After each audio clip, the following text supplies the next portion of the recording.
बनाया है। और अगर वो कुदरत के तकाज़ों और फितरत के तकाज़ों के साथ बगावत नहीं करेगा तो यही इंसान हमेशा पावरफुल रहेगा। लेकिन अगर उसने रब की नहीं मानी और मनमानी पर उतर आया तो वही खालिक कायनात दूसरी आयत में इंसान की तस्वीर इस तरह खींचता है, सुम्मा रददनाहु अस्फला साफिलीन, कि जब इंसान बिगड़ता है, जब इंसान संवरता नहीं है और नेचर के खिलाफ काम करता है तो फिर हम उसको नीचों में से नीचा कर दिखाते हैं। कायनात की सबसे सरियल गरियल मखलूकात में उसका हम शुमार कर देते हैं। हम अपनी आंखों से देखते हैं मेरे भाइयों कि इंसानियत की बुनियाद के ऊपर, कैरेक्टर की बुनियाद के ऊपर आसमान की बुलंदियां छूने वाला इंसान भी दुनिया में नजर आता है और बद कैरेक्टर की बुनियाद पर जमीन की पस्तियों को छूने वाला इंसान भी नजर आता है। सच्चाई और ईमानदारी की बुनियाद पर पूरे आलम के अंदर इज्जतों का ताज पहनने वाला इंसान भी नजर आता है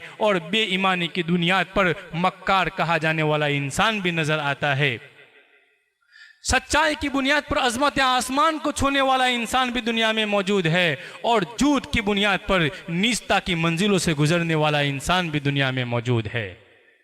दो ही कैरेक्टर है इस दुनिया के अंदर, इंसानियत का कैरेक्टर और बद इंसानियत का कैरेक्टर।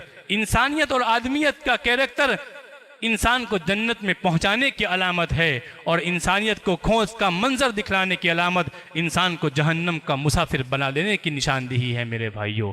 ये इंसान अमल से ज़िंदगी बनती है, जन्नत भी जहन्नम भी, ये खाकी अपनी फितरत में न नूरी है न नारी है।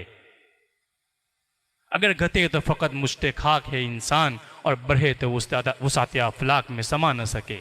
यही इंसान है जो अपनी गुनाहों की बदौलत अपनी मासी की दहलीज पे खड़े होकर अपनी कमबख्ती और बर्बादी पर खुद सिग्नेचर करता है और यही इंसान है जो इंसानियत को अपने गले लगाकर, इंसानियत को बामे उरूज तक पहुंचाकर दुनिया वालों से इज्जतों का ताज पहनकर इस दुनिया से चला जाता है। मेरे भाइयों, खालिक और मालिक ने इस दुनिया के अंदर इस तरह तबके रखे हैं इंसान के, अच्छा और बुरा इंसान, और फिर फैसला भी मेरे और आपके हाथ में दिया है। अगर आपको जन्नत चाहिए तो आपको अपने हाथों से उसकी तकदीर लिखनी होगी और अगर आप जहन्नम के तलबगार है तो आपके हाथों की कमाई और आप ही के किरदार से वो जहन्नम का फैसला भी हो जाएगा। अल्लाह रब्बुल इज़्ज़त से दुआ करते हैं, अल्लाह रब्बुल इज़्ज़त मेरे और आपके ईमान को सलामत रखे, मेरे और आपके कारोबार को बहुत दुरुस्त कर दें। जिस तरह इस्लाम चाहता है इस तरह मेरा और आपका कारोबार हो, हमारे जो मामलात हैं वो भी दुरुस्त हो जाए। अल्लाह रब्बुल इज़्ज़त से ये भी दुआ करते हैं कि अल्लाह रब्बुल इज़्ज़त हमारी दिलों की दुनिया को